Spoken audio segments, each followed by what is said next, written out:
Hey, good afternoon, YouTube. I was talking with a buddy of mine on YouTube the other day, and I had mentioned that I am planning on converting this 210-gallon freshwater African cichlid tank to a saltwater tank. And he had suggested that I do like an informational video on the process, because I'm not going to do this in one day. There's no way. I'm doing little bits and pieces here and there, and it will probably be February by the time I get around to actually putting salt water in this tank. So, but just to give you a rundown of what I got going on here, this is a 210-gallon Aqueon aquarium. I know that the bottom, I can't drill the bottom, and I am very hesitant to drill the back or the sides. I'd rather just go with the overflow boxes. I've been told there's pros and cons to both, and I just would feel more comfortable not drilling perfectly good glass. So I've got a Universal Rocks 3D background in here. So I'll get up a little bit closer and I'll show you that you can tell like I got holes going through that allows the water to go through the background. I don't know if you've noticed or not, there's no plumbing inside the tank. The only thing I got inside the tank is the wave makers. Alright, all the plumbing is behind the background, so the water flows through the background where it's picked up by the canister filters, the tubing or the plumbing for the canister filters. You probably can't see back there, it's kind of dark, but it is all back there. Now the drawback to this kind of a setup is every once in a while baby fish get sucked back there and they grow, and there's one there. There's actually probably close to a dozen baby fish living back there. They're getting food. I dropped food back there for them. But I went with minimal decorations in the tank because they were these fish are territorial and they fight like mad over rocks, and I figured the fewer rocks the less there is to fight over. Very beautiful fish, but you know, when it comes to freshwater fish, I really don't think you can get much more colorful, much more interesting colors and patterns and designs than you can with African cichlids. I'll give you a lengthwise view. It's been a couple of days since I've scraped the glass. I need to get back in there. And then this is what the back of it looks like. And that is the Universal Rocks 3D background that I've got in there. I mean, it's a gorgeous looking background. For filtration on this fresh water, I'm running, I got 1, 2, 3 canister filters. These canister filters, I believe they are rated 75 to 80 gallons each. So I'm over filtering, but not by much. With the number of fish that I've got in there, I usually every 2 months I'll pull the canister filters out when I do weekly water changes. I'll pull the canister filters out and clean them up real good. But this is the current setup. In fact, mentioning current, I'm running 2 Current USA Reef Ready lights. They're on timers, so it gives you that sunrise sunset effect. I mean, these are great lights for freshwater fish, but they're not gonna cut it when it comes to saltwater. I opened up the doors on the stand so you can kind of get an idea. The stand is 27 inches tall. And I haven't tried it yet. Once I gut the aquarium, drain everything out of it and everything, I'll probably see if my sump will fit inside of there. I'm sure the sump will fit. The question is whether I'll be able to put the skimmer in the sump and be able to remove the collection cup to clean the Skimmate out. I'd be doing that, you know, ought to be doing it weekly. If I don't have the clearance to pull that collection cup off, this stand's a no-go, and I will have to build a new stand. This stand is 27 inches tall, but it's got a shelf or a floor, a wood floor on the inside, and then it's got cross bracing, so you lose some of that. 27 inches, you lose about 3 or 4 inches of it. So now you're down to about 23, 24 inches from the floor of the stand to the bottom of the cross members. So if I can't put my skimmer in there and easily work on the skimmer, it's a new stand. And that building a new stand is not a big deal. I'm not afraid of getting a little sawdust on my hands. So this is the current freshwater setup. I've got 4 wave makers on a controller, so they alternate left and right, left and right.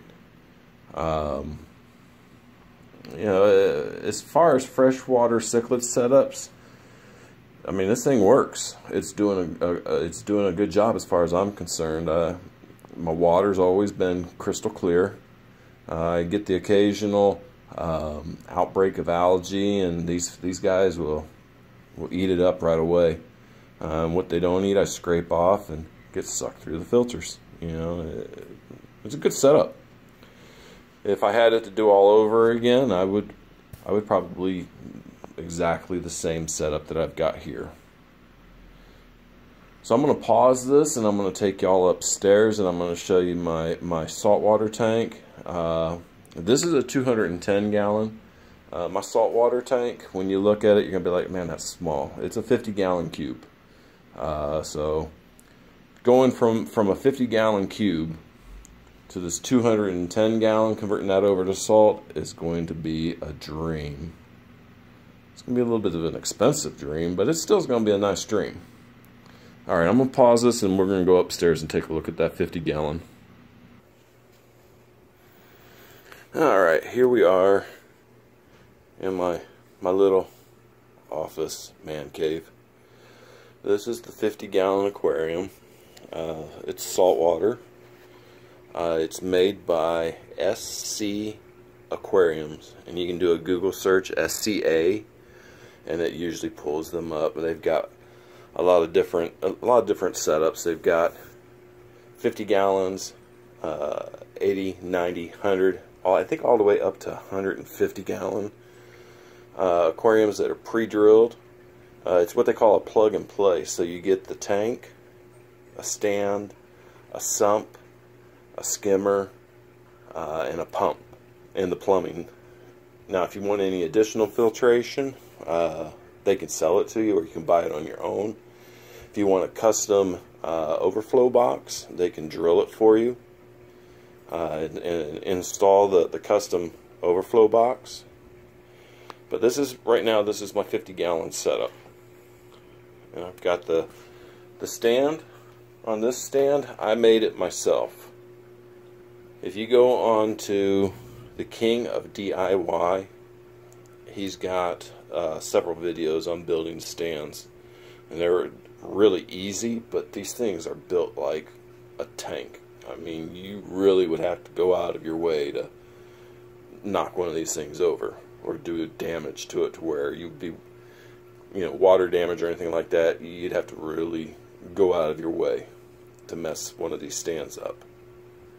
I'm running a reef breeder. I want to say that's the 16-inch light. It's the Photon version 2.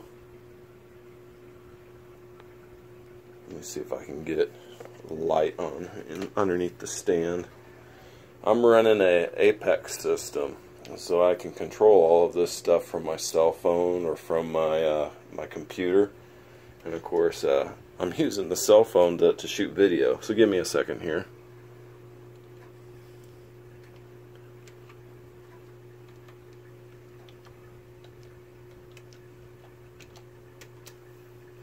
There we go.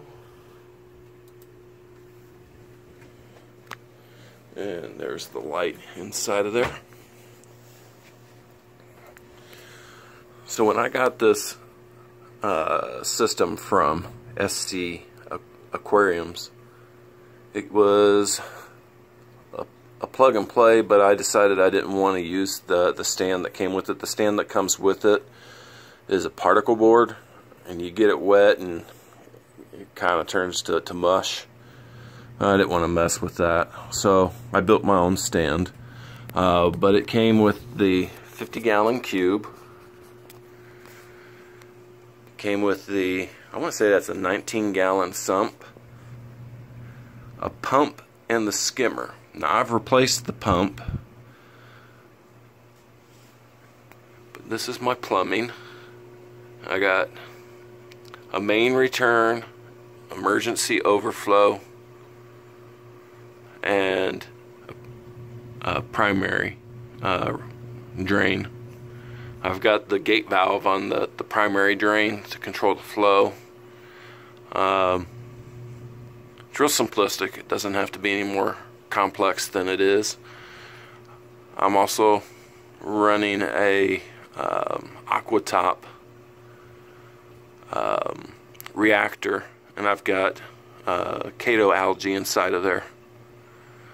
I don't have a whole lot of waste in the water. I don't have a whole lot of phosphates, so the algae is actually slow growing in there.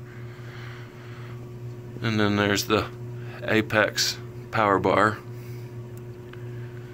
I know my wiring looks like poo, and I figure since I'm going to be gutting that 210, turning it over to salt, most of this is going to end up in that tank. So,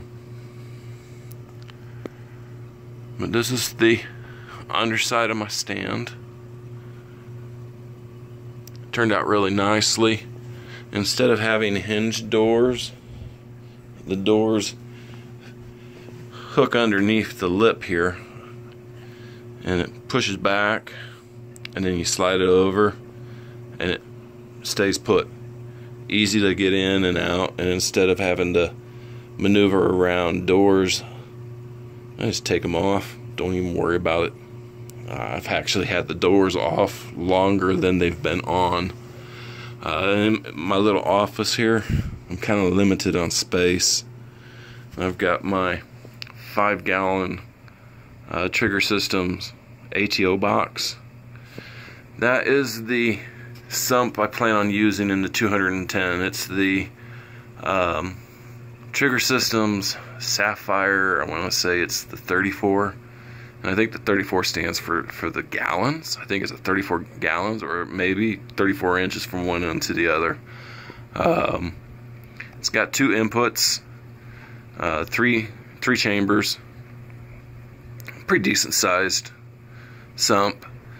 I'm not looking at really jamming a shit ton of fish in that aquarium in that 210. So I'm not going to need, a monster sump. But who knows, a year from now I may say, hey, you know what, I kind of wish I went with a bigger sump, and I may have to figure something out. But that is the 50-gallon. Those of you that don't know, I play the guitar, and that's where the Strat 1960s comes from.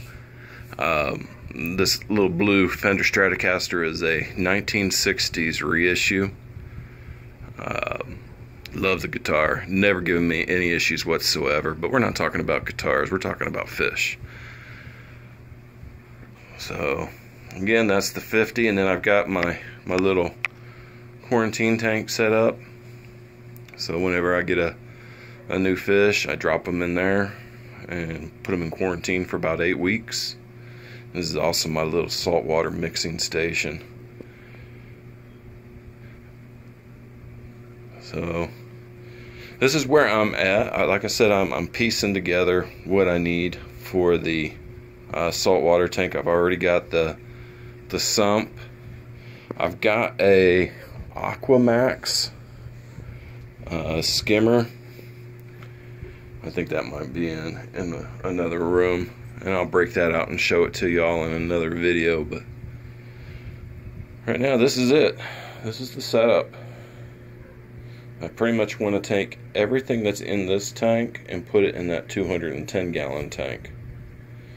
And for lighting, what I'm looking to do is get 3 of these reef breeder lights. Well, 2 more in addition to this one. And have, because the aquarium's divided into thirds, and I figure put one of these over each of those thirds. It should provide plenty of lighting. This reef breeder right now, I don't think any of the spectrums on it, I don't think any of the spectrums are above 50%. So it's not you know, running at full on anything, any of the spectrums. I think the highest I go is like maybe 45% on the blues. So everything's growing, everything's doing well. I think my clown tang took a chunk out of my clown fish. He's got a sore on his left side on the second white bar from the front. I don't know if he's going to turn so you can get a look at him or not, but ever since those two, they used to be best buds. They used to swim together and everything, and now not so much. And my clownfish has been spending a lot of time in an anemone, which I'm cool with that. I just wish that the clown tang would stop picking on them, leave them be. There you go. He turned a little bit there, but I don't know if you guys could see that. Well, that's where I'm at so far with this 210 gallon conversion. I'm in no rush to do everything all at once. I'm going to be replacing the flooring downstairs before I convert the saltwater tank over. Wife had a really good idea, you know, suggestion. She was like, why convert the tank over to salt, just so that I can tear it down again when we finally do replace the floors. So I'll do the floors before I do the tank, be done with it. So kudos to her for bringing that up. It was good timing, because it would really suck to have to tear that tank apart again. That's where we're at. Y'all have a great day. Let me know what you think. Peace.